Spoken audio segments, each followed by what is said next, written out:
Mike's just going to give us a nice little pulse. Boom, boom, boom, boom. Call and response. Do what I do. Be open. Be open. 3, 4. Be open. 3, 4. Be open. My turn. Be open. Your turn. Be open. My turn. Be open. Your turn. Be open. My turn. Be open. Be open. You got to wait a little bit. Be open. Be open. Next part sounds like this. Be open for something wonderful to happen. Here you go. Be open for something wonderful to happen. Nice. Again. Be open for something wonderful to happen. Your turn. Be open for something wonderful to happen. Once more, my turn. Be open for something wonderful to happen. Your turn. Be open for something wonderful to happen. Next part. Be open to possibility. Your turn. Be open to possibility. That part again. Be open to possibility. Your turn. Be open to possibility. The whole thing without stopping. Right, here we go. Tim. Be open for something wonderful to happen. All together. Be open to possibility. First part. Here we go. First part. Be open for something wonderful to happen. Keep going. Be open to possibility. One more time. Be open for something wonderful to happen. Nice. Be open to possibility. A little louder. We can do this. Be open for something wonderful to happen. Yeah. Be open to possibility. Just listen. Here we go. Aye, aye, aye. Let's hear that much. Aye, aye, aye. Second part sounds like this. Aye, aye, aye. Just that much. Aye, aye, aye. Whole thing again. Aye, aye, aye. All together. Aye, aye. From the top. A little bit faster. Here we go. Ready? Be open for something wonderful to happen. Keep going. Be open to possibility. Again. Be open for something wonderful to happen. Good. Be open to possibility. Aye. Aye. Aye. Aye. Keep going. Aye. Aye. Aye. Aye. Aye, aye, aye. Now this time you can move and clap because I know you want to. Here we go, a little louder. Be open for something wonderful to happen. Be open to possibility. Look at each other, not me. Be open for something wonderful to happen. Keep going. Be open to possibility. Let's hear you loud. Aye, aye, aye. That's it. Aye, aye, aye. One more time. Aye, aye, aye. Look at each other, not me. Aye, aye. Last time, as loud as you can. Here we go. Be open for something wonderful to happen. Be open to possibility. You. Be open for something wonderful to happen. Be open to possibility. Last time going down. Aye, aye, aye, aye, aye, aye. Harmony if you've got it. Aye, aye, aye. Going out. Aye, aye, aye. Lovely. Well done.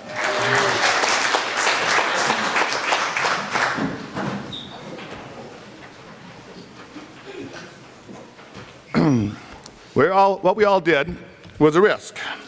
Risky. Singing without having words in front of us, without musical notes, without a piano or organ to lift us up and carry us forward, there is no place to hide. No beautiful noise by capable musicians, except for, of course, Mike with the drum, right?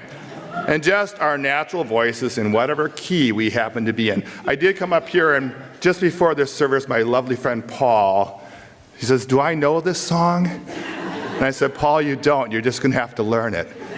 And you should have seen Paul's face. But Paul was singing. Where's Paul? There he is. Paul could go with the flow. I know he can. I know Paul. All right.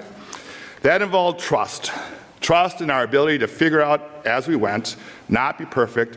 Trust that we would not let each other crash and burn. Trust that the brains and memories of those around us can make up for the gaps in our own memories and brains.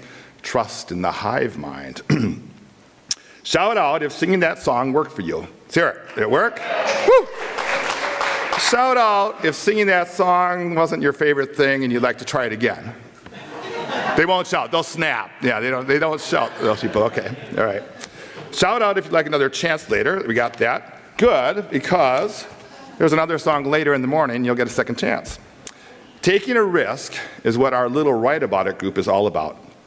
Each week, 4 or 5 of us appear in our little Zoom boxes, and after a few minutes of checking in, we get a prompt or two and go at it hard for 21 minutes, pen to paper or fingers to keyboard.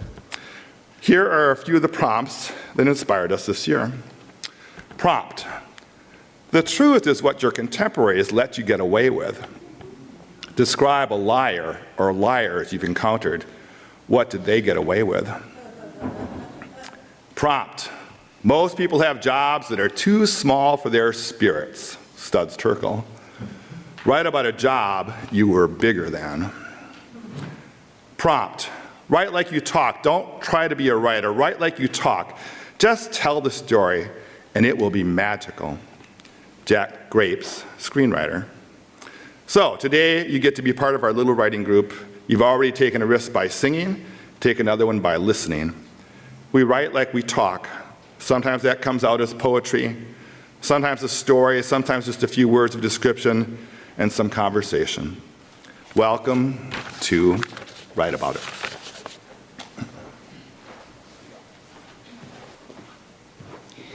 Each week when we gather, we light our chalice as a symbolic representation of the light of justice and the light of truth. And together we repeat one of our FUS aspirations or one of the 8 UU principles. Today we have a special FUS inspiration from the poet Audre Lorde. Poetry is not a luxury. It is a vital necessity of our existence. It forms the quality of the light within which we predicate our hopes and dreams toward survival and change.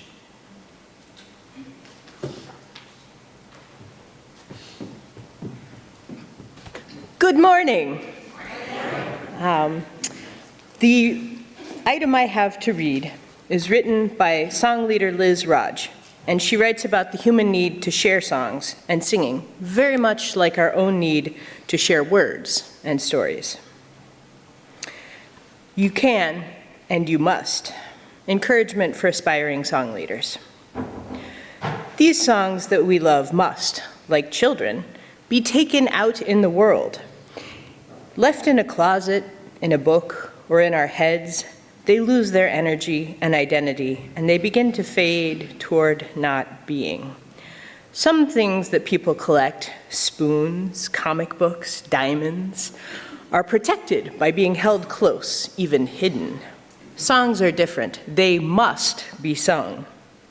Like so many people, I was born with a longing to sing with others. While I still had 1 digit in my age, I was making songbooks, recording singing sessions. Okay, everybody, let's sing This Land Is Your Land, and loving music class best of all.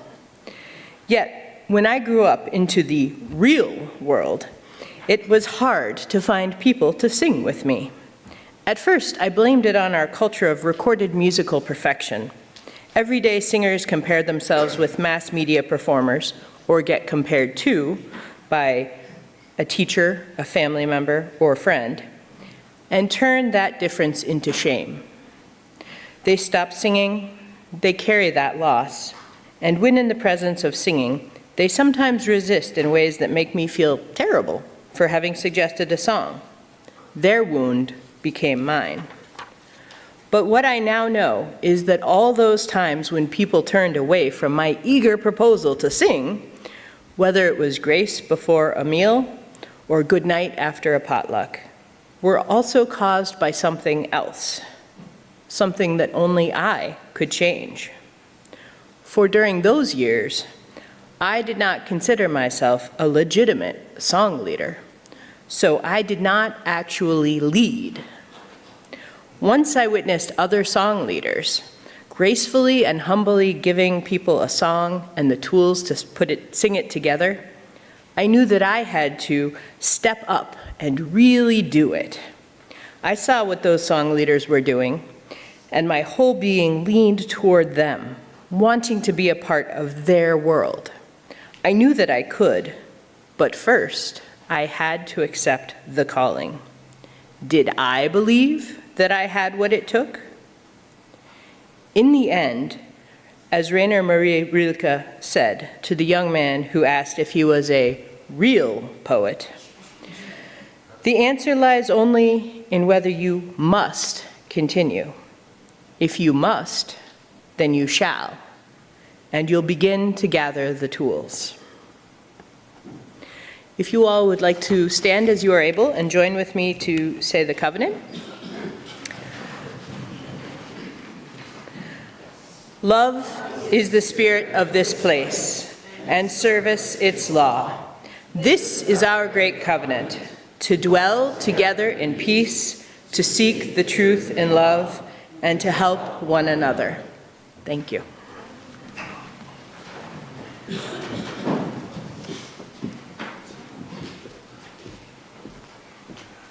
Good morning. Good morning.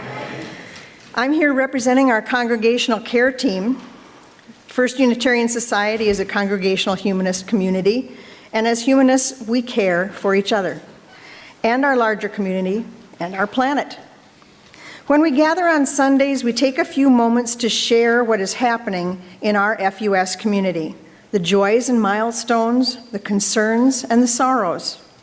We do this so we stay in touch with our own humanity and to remind ourselves of the value of reaching out a helping hand to one another.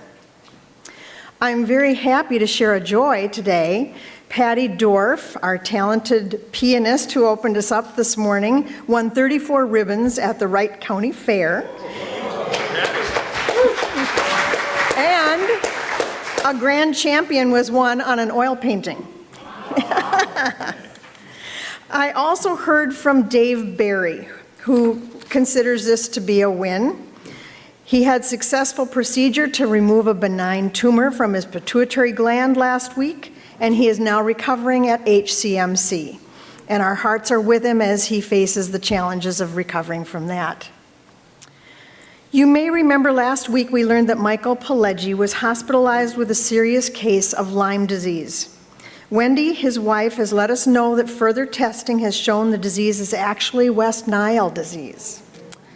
His symptoms are still extreme fatigue, confusion, fever, and limb weakness. As this is viral, he can't take any meds. He's being treated with rest, therapy, and time to heal. He will be spending a number of weeks at the acute in-hospital rehab at United Hospital for intensive PT, OT, and speech therapy. Right now, he's barely walking, and Wendy says he sleeps most of the day. Michael cannot have visitors, can't answer emails, texts, or phone calls, but he is very grateful for the cards mailed to his home. It means so much to both Michael and Wendy to know that his FUS family is cheering him on. And in light of Michael being down with this disease, I need to announce that the meal and movie event hosted by Michael will be canceled on August 24th and for the foreseeable future. When you go downstairs, please stop by the table down there. We have cards, and you can write a card to any of the folks that were mentioned here today.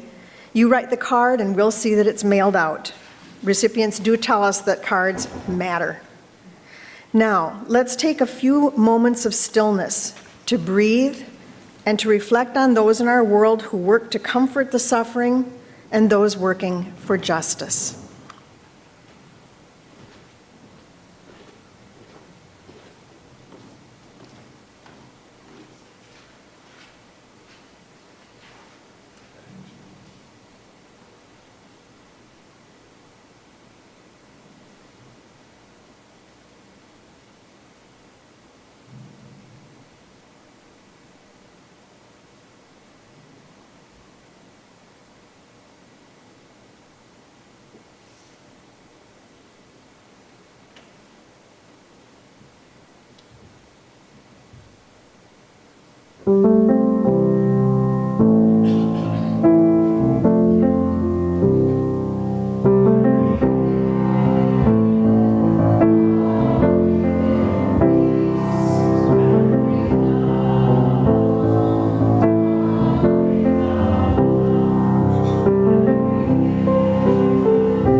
I'm waiting for my father in 2010, hat in hand, ready for dinner, studying the familiar items in his hallway. A 78 RPM record player, a Raggedy Ann doll propped up on a velveteen chair, a series of framed 1940s-style snapshots of two women sprawled on a lawn in cuffed jeans. The harsh, direct sunlight needed to capture the picture makes one of them squint and shade her eyes as she turns to face the camera and the person behind it. Who are they, I wonder? Whose lawn is this? Do they love each other? The last question arises from the position of the two women's bodies as they sprawl and the slightly interrupted expression on their faces, as if the photographer caught them exposing their semi-consciously displayed connection to each other, hoping to document it before it disappeared. They're not mad, just a little exposed. Perhaps the photographer is a friend. I'd ask my dad, but this is an assisted living memory care unit and solid information here is a little hard to come by, even on a good day. Worse than that, the girls in the photo, the record player, Raggedy Ann sitting on her velveteen chair, are not real to him or anyone else. They are props, meant to comfort the lost and confused, meant to elicit a calm memory from somewhere deep inside. It worked, I'm told. Familiar objects from the past, even if not specifically his past, are cues to what's left of his brain, and as his eyes scan the photos and his ears process the sound of the 78s, and even his nose as it's treated the smell of chocolate chip cookies and baking and popcorn popping on a daily basis, smells that are hard not to love. It keeps the familiar and safe in the forefront of his imagination. Mind you, his imagination occupies an incredibly narrow swath of time these days, with almost no past and lots of wonder about the future. When's mom coming, he asks every 10 minutes or so. Where are we going? What's for dinner? Mercifully, he does not ask, who are you? He knows that he knows me, and that's enough. So not knowing the names of the two women in the snapshot never bothered him, but it haunts me still, especially after I learned where the photos came from. There are, it seems, thousands and thousands of old, unidentified photos that show up at estate sales that nobody can identify and go unclaimed and unwanted. Thousands of stories untold and unmourned, lost to the dustbin of time. The two women and their photographer certainly had names and lives and loves more interesting than the blank frame allows us to imagine. But no one, it seems, bothered to write them down. Even a few words scrawled in pencil on the back of the frame might have suggested a story. For instance, Ginny and Ruth, Comstock Hall, August 28th, 1942. Close your eyes for a minute, see that photo, imagine that moment, and tell that story to yourself. Ginny and Ruth, Comstock Hall, August 28th, 1942. And that's pretty much what we do each week in our writing group. A short prompt elicits something in our still capable brains, and 21 minutes later, we've got a bunch of words. Maybe 10 times as many as the 8 I conjured up in the hallway of my dad's memory unit. Poems and stories and musings on swans and swindlers and rogue body parts, jewels and longing, passion and mourning, and on one occasion, a beloved little table where an antlers sprouting cribbage board looms large in a child's remembrances of the cabin up north. Stories that we've saved from the dustbin of our own personal histories, long enough at least to share them with you today.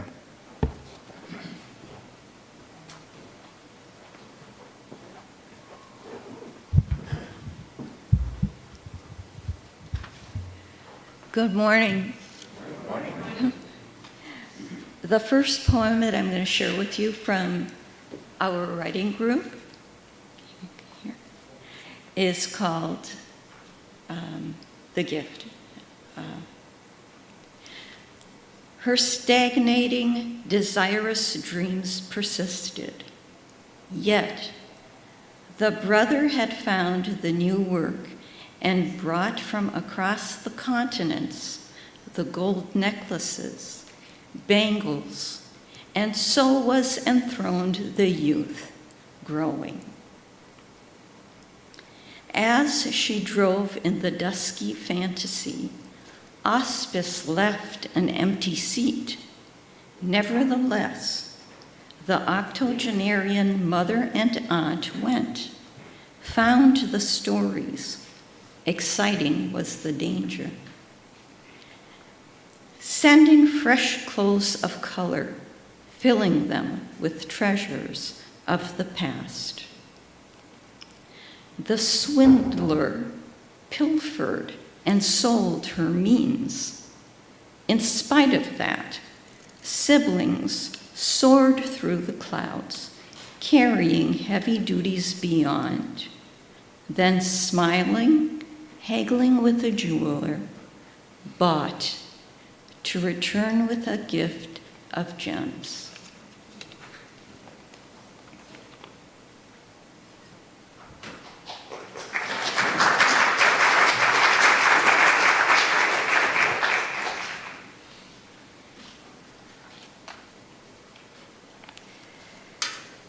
This one is titled My Right Foot.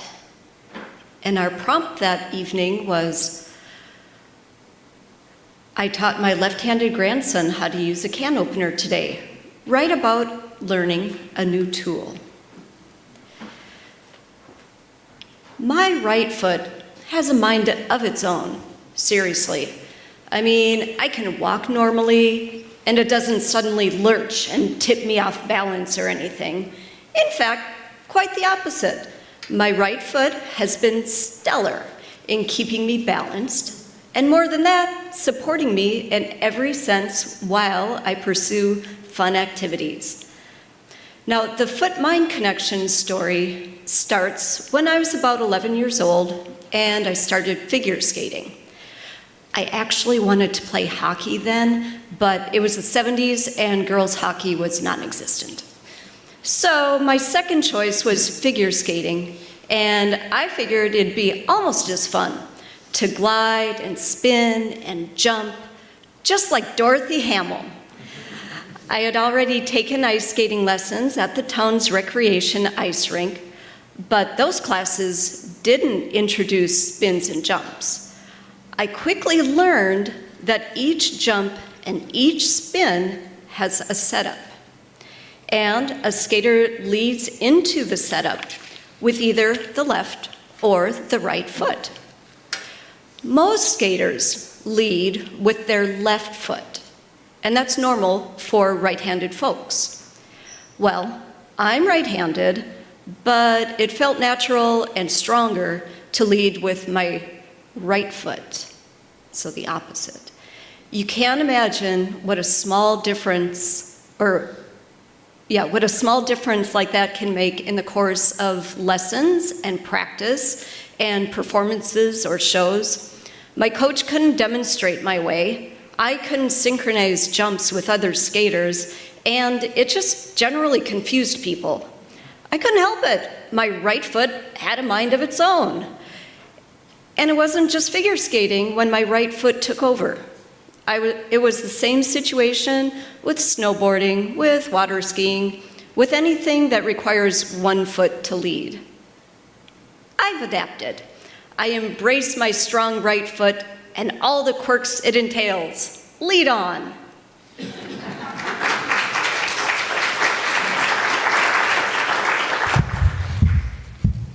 This is called State Fair or Gardens. The prompt was, the leaves are bagged, the days are bright and short, right about waiting for winter. These are the days the tomatoes spill from between lush leaves, camouflaged in green, then hollering with their bright red bellies that they are ready to be a snack. These are the days of great splashes as friends push friends into the lake. Laughter warms your insides while sun warms your skin. These are the days loved ones send you home with a neighbor's freshly plucked cucumbers and freshly shucked corn, zucchini grown too big overnight. These are the days of delicious recoil of summer heat as you leap into the depths, nose plugged and cheeks full of air, and somehow break the surface, the sparkling world revealed again like you were just born. These are the days of sun circling round the sky, and the cygnets of spring have grown into swans. The mornings will cool soon, the evenings will shorten, the leaves will turn, fall, and crunch as never it seems before.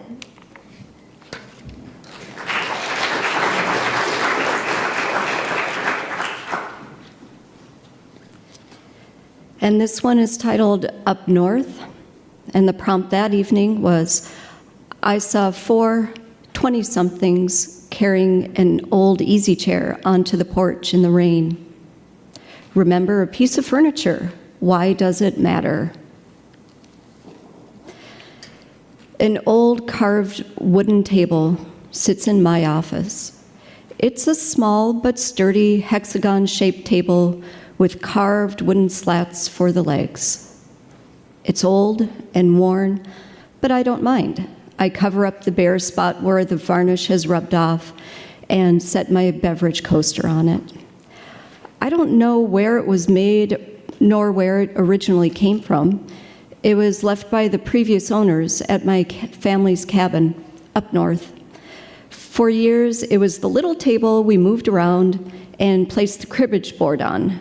Just the perfect size to hold the cribbage board and a deck of cards. Mind you, this was no ordinary cribbage board. This was a deer antler shaved flat on one side with the peg holes drilled in by my grandfather. I still have that cribbage board too. 40 years ago, the table was in better shape, and I thought it was the loveliest thing in the cabin. Perhaps even fancy. You see, the carving in the wood was actually hundreds of small divots, carefully carved and forming patterns of flowers and leaves. The legs were similar, but had lines of vines and ivy delicately carved into the slats.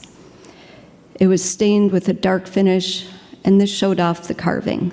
What a treasure it seemed.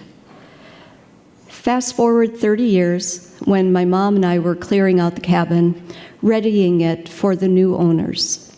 The table was still there, as was the antler cribbage board. I brought both back to my home. And the table was briefly used as an end table in my living room. Now it sits in my office and provides a source of memories and respite to me, and it grounds me. Sometimes I reach out to touch it and feel the divots that were carved so long ago and wonder who else might have cherished my little wooden table as I do now. All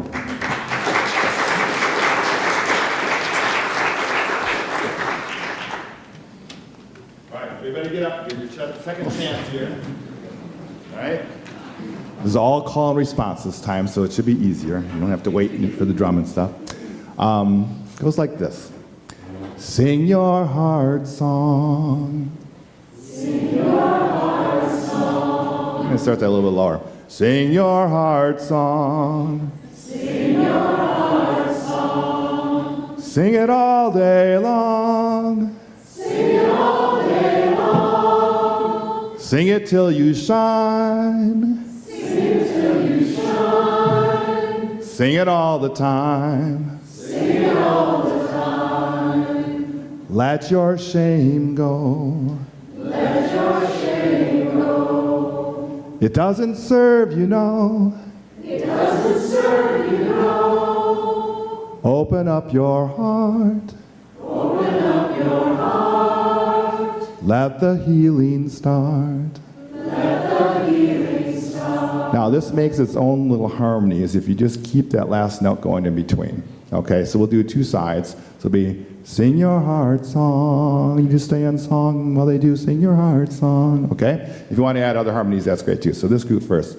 Sing your heart song. Sing your heart song. Sing it all day long. Sing it all day long. Sing it till you shine.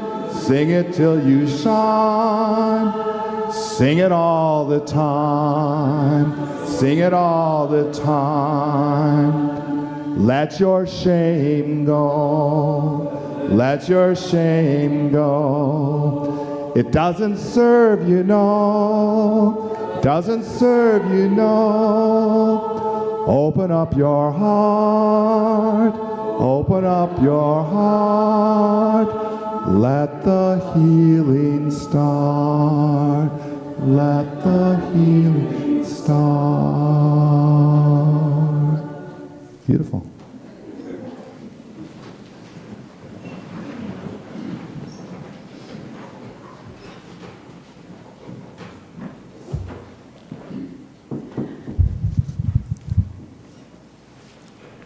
The second poem that I'll share with you that I wrote, prompted by my poetry, or by our writing group, is titled, With You. The Ganges between the Himalayas and I sat absorbing the peace of the emerald green to be with you. The cab driver drove me through the wild snowing as skillfully as he could towards the airport. From my seat in the plane, I looked down at the deep blanket of clouds masking the face of the city as I had barely made my escape from you, the storm, to be with you. I sleuthed to find that which was stolen from us, to be with you. I untangled strings of words that you wore around your neck so I could stand with pride and contentment in a room full of quiet or unruly school children, to be with you.